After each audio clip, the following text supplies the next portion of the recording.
دلوں کو جوڑنے، سچ کو ابھارنے اور امت کو جگانے کا پیغام۔ Aqsa T V. سیدنا حضرت عمر فاروق اعظم رضی اللہ تعالیٰ عنہ نے مشورہ کرنے کے بعد صحابہ کرام کے مشورے سے محرم سے ہجری اسلامی تاریخ شروع کی۔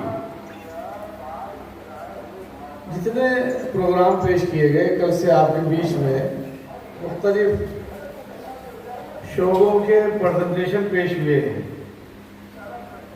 اب انہیں آپ جائزہ لیجئے اور دیکھیے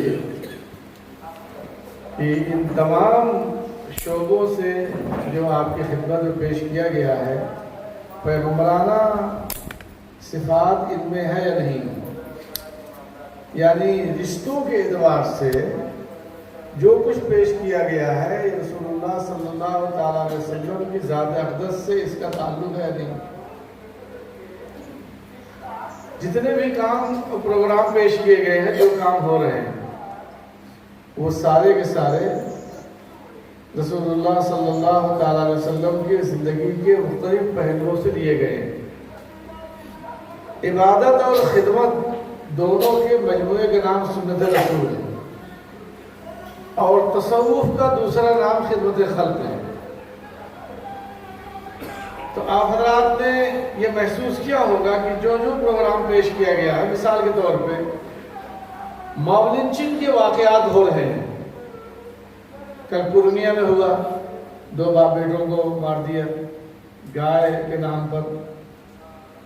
میں نے ابھی مولانا ابو صالح صاحب کہاں چلے گئے، ان کو بھیجا بھی ہے کہ وہ دیکھ لیں، اور اس سلسلے میں آپ کو لڑائی لڑنی چاہیے۔ جب ظلمات پورنیہ کو لڑنا کیا ہے، ان کے گھر والوں کے پاس جائیے، ان سے ملیے، ان سے تحریر لیجئے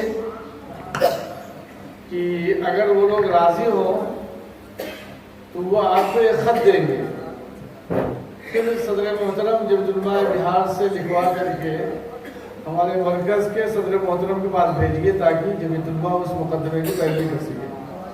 اور یہی بات تمام اضلاع کے لیے، سبھی لوگوں کے لیے، جہاں بھی اس طرح کے واقعات پیش آ رہے ہیں، تو آپ حضرات کو اس کا انتظار نہیں کرنا ہے کہ صوبہ اور مرکز کی طرف سے اس سلسلے میں ہم سے کہا جائے تب ہم اس کو دیکھیں گے۔ یہ جو کل سے آپ دیکھ رہے ہیں پروگرام چل رہا ہے، اس کے بنیادی مقاصد میں سے یہی مقصد ہے کہ محلہ اور گاؤں کے ذمہ دار حضرات کھڑے ہو جائیں اور خود ان کاموں کی دیکھ بھال کریں۔ تو ایک واقعہ مدھوبنی میں ہوا ہے، ابھی کسی ایجنسی نے اٹھایا ہے، تو ڈرنے اور خوفزدہ ہونے کی ضرورت نہیں ہے۔ کسی نے کسی کو اگر اٹھا لیا ہے تو آپ ضلع انتظامیہ سے ملیے، ادھیکاریوں سے بات چیت کیجیے، متعلقہ افسران سے بات کیجیے، وکلاء سے بات کیجیے۔ ہر ضلع میں لیگل سیل بنائیے، ہر ضلع میں لیگل سیل بنائیے، اور آپ کے پاس وکیل ہوں ان سے مشورہ کیجیے۔ ہمارے مرکز میں جو وکلاء ہیں ان سے ان کو جوڑ کے رکھیے، صوبے کے پاس بھی ہونے چاہیے، مرکز کے پاس بھی ہونے چاہیے، ضلعوں کے پاس بھی ہونے چاہیے۔ مجھے یہ معلوم ہوا کہ مدھوبنی میں جن صاحب کو اٹھایا گیا ہے وہ انتہائی غریب آدمی ہے، اور ابھی تک ان کی کسی طرح کوئی مدد نہیں ہوئی۔ تو میں مدھوبنی جمعیت علماء کے ذمہ داروں سے یہ درخواست کرنا چاہتا ہوں کہ وہ ان کے گھر جائیں، اور ان کے گھر میں جو لوگ بھی ہوں، ان کی اہلیہ ہوں، والدہ ہوں، بچے ہوں، ان سے ان کا ایک خط لیجیے کہ ہمارے فلاں کو اس سلسلے میں فلاں ایجنسی نے اٹھایا ہے، لہذا میں یہ چاہتا ہوں کہ جمعیت علماء ہماری اس سلسلے میں مدد کرے، کیس کی پیروی کرے۔ ابھی میرے پاس شاملی سے خط آیا، یہی بیٹھے ہوئے، تو میں ان سے کہہ رہا تھا، میں نے وکیل صاحب کو بات بھیج دیا ہے، آپ بات کر لیجیے۔ جب ہمارے ہاں اس طرح کے معاملات آتے ہیں تو اسے دیکھ کر کے پھر کمیٹی میں رکھا جاتا ہے کہ آیا اس مقدمے کو لیا جائے یا نہیں، تو فیصلہ ہوتا ہے۔ ابھی آج کی تاریخ میں 1088 کیس ہیں اس وقت۔ کل شاید ان لوگوں نے جو مقدمات ہیں ان کو پیش نہیں کیا۔ 2-3 چیزیں ہمیشہ سے چھوٹ رہی، اور میں نے مرکزی مشورے میں یہ بات کہی تھی کہ ریلیف کے تعلق سے جو خدمات حوالی ہوتی ہیں ان کا ذکر نہیں آتا، اور مقدمات کے حوالے سے جو خدمات ہو رہے ہیں ان کا بھی ذکر نہیں آتا ہے۔ تو جو آپ مقامی طور پہ خدمات کر رہے ہیں، کسی ضرورت مند اور مصیبت زدہ کی مدد کر رہے ہیں اور حالات پر ان کی ضرورتوں پہ آپ کام آتے ہیں، تو وہ ذکر نہیں آتا. تو لوگ سمجھتے ہیں شاید ہمارا کام، پہلے ہمارا کام لوگ یہ کہتے ہیں صرف ریلیف کا ہے. اب لوگ ایسا سمجھنے لگے جیسے ریلیف سے ہمارا کوئی واسطہ نہیں ہے، ہمارا صرف کام پریزنٹیشن سے ہے. شعبوں کو پیش کر دیا جائے اور جن کو جو شعبہ پسند ہو وہ اسے اٹھا لے اور اس کے مطابق اپنے یہاں شروع کرے. تو مثالی ضلع بننا بے حد ضروری ہے، مثالی گاؤں بنانا بے حد ضروری ہے، مثالی صوبہ بنانا بے حد ضروری ہے، لیکن مظلوموں اور مصیبت زدہ لوگوں کی مدد بھی بے حد ضروری ہے، بہت ضروری ہے. آپ کسی کے یہاں کھڑے ہو جائیں گے تو اسے حوصلہ ملے گا کہ میں اکیلا نہیں ہوں، میں اکیلا نہیں ہوں. تو میری گزارش ہے، کل گفتگو کرتے کرتے بہت ساری باتیں جو اس وقت موقع بھی نہیں ہے اور نہ ضرورت ہے، چونکہ سارے پروگرام پیش ہو چکے ہیں. صرف مجھے یہ عرض کرنا ہے کہ جو کچھ آپ حضرات کی خدمت میں پیش کیا گیا ہے، آپ حضرات نے اسے قبول کیا، پسند ہے کہ نہیں؟ ان میں سے جو جن شعبوں سے آپ کو دلچسپی ہو اسے اپنے یہاں آپ کو لاگو کرنا ہے. اور اس کا فائدہ کیا ہوگا؟ فائدہ یہ ہوگا کہ نیت صالح ہماری ہونی چاہیے. تصحیح نیت بے حد ضروری ہے، اور تصحیح نیت درست ہو، صحیح ہو نیت ہماری، وہ ہم اللہ کے لیے کر رہے ہیں، ہمارا مقصد اللہ اور اس کے رسول کی رضا ہے. تربیت کے مراحل سے ہم گزر رہے ہیں. حضرت نانوتوی اور حضرت گنگوہی تک میں کل پہنچا تھا، پھر میں نے کہا کہ کسی اور وقت عرض کریں گے. پھر حضرت شیخ الہند رحمۃ اللہ علیہ کے اساتذہ نے ان کی تربیت کی، پھر حضرت شیخ الہند رحمۃ اللہ علیہ نے اپنے شاگردوں کی تربیت کی. آپ مولانا عبد اللہ سندھی کی زندگی کو اٹھا کے دیکھ لیجیے، 25 سال تک جلاوطنی کی زندگی گزاری، 25 سال، ایک دو تھوڑی. مولانا حسین گل جو حضرت کے ساتھ مالدہ کی جیل میں تھے، شیخ الاسلام حضرت مدنی رحمۃ اللہ علیہ کے ساتھ. تو یہ تربیت ہی کا اثر تھا کہ حضرت کے جانے کے بعد، شیخ الہند حضرت مولانا محمود حسن صاحب کے جانے کے بعد ان کے شاگردوں نے اپنے اپنے مقام پر ہر شخص ایک جماعت کی حیثیت رکھتا تھا اور انہوں نے اسے سنبھال لیا سارے لوگوں نے. اور سب سے بڑا نمایاں کردار جو رسول اللہ صلی اللہ علیہ وسلم کی زندگی میں ملتا ہے اخلاق کا، وہ حضرت شیخ الاسلام حضرت مدنی رحمۃ اللہ علیہ کی زندگی کو آپ دیکھ لیجیے. مہمانوں کے تعلق سے اور دیگر معاملات جتنے ہیں سب آپ کے آنکھوں کے سامنے. تو مہمان کی مہمان نوازی بھی بہت ضروری ہے، بے حد ضروری. اماں خدیجہ رضی اللہ تعالیٰ عنہا نے جن حوالوں سے رسول اللہ صلی اللہ علیہ وسلم کو پہلی وحی کے بعد تسلی بخش جملے ارشاد فرما رہی ہیں، تو ان میں یہ بھی ہے کہ آپ مہمان نواز ہیں، آپ لوگوں کی ضرورتوں میں کام آتے ہیں، لوگوں کو بوجھ اٹھا لیتے ہیں.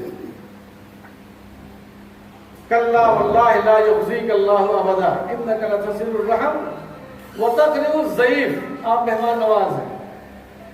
رسول اللہ صلی اللہ علیہ وسلم کی مجلس میں، چونکہ وہی مسجد نبوی ہی مہمان خانہ تھی، جیسا کہ کل ذکر ہوا اور بار بار ذکر ہو رہا اور آئندہ ہوتا رہے گا.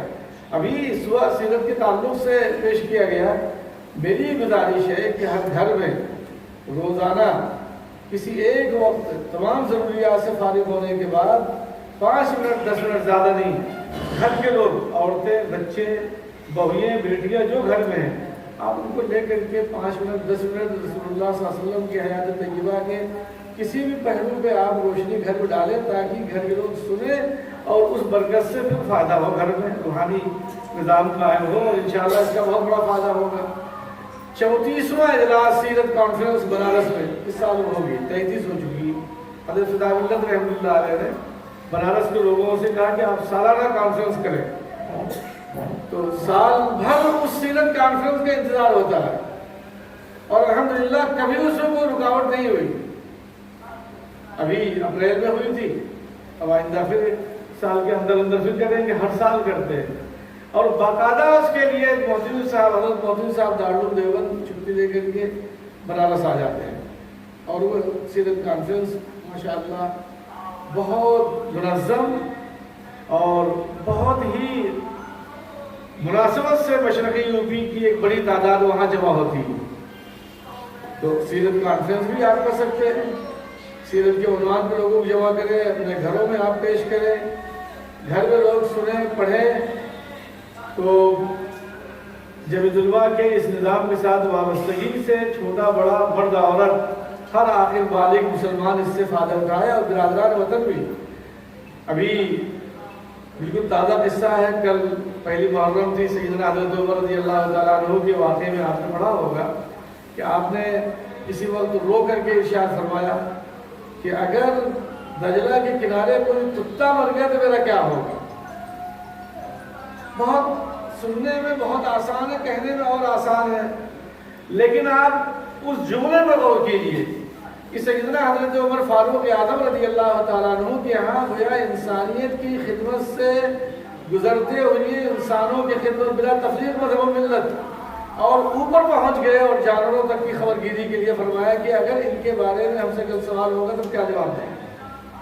کسی علاقے میں سفر میں تشریف لے گئے تو آپ نے دیکھا کسی بوڑھے کو سوال کرتے ہوئے، تو گورنر کو طلب کر لیا، بھئی کیا بات ہے، معلوم ہوا کہ یہ غریب ہے۔ فرمایا کہ جب یہ جوان تھے تو ہم ان سے جزیہ لیتے تھے، کوئی مجوسی غالباً تھے وہ، جب یہ جوان تھے تو ہم ان سے جزیہ لیتے تھے، اب یہ بوڑھے ہو گئے تو ان کی دیکھ بھال کون کرے گا۔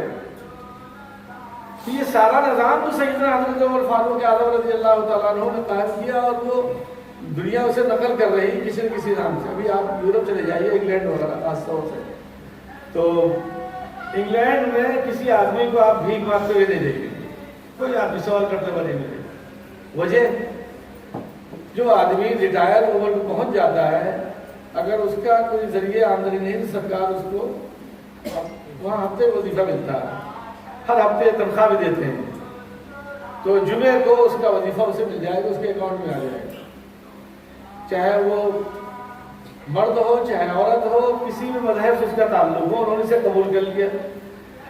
اور آپ بیمار ہو گئے، کوئی کام نہیں کر سکتے، ریٹائرمنٹ پہ آپ نے لے لیا ہے، تو وہ وظیفہ آپ کو بھی دینا شروع کر دیں گے۔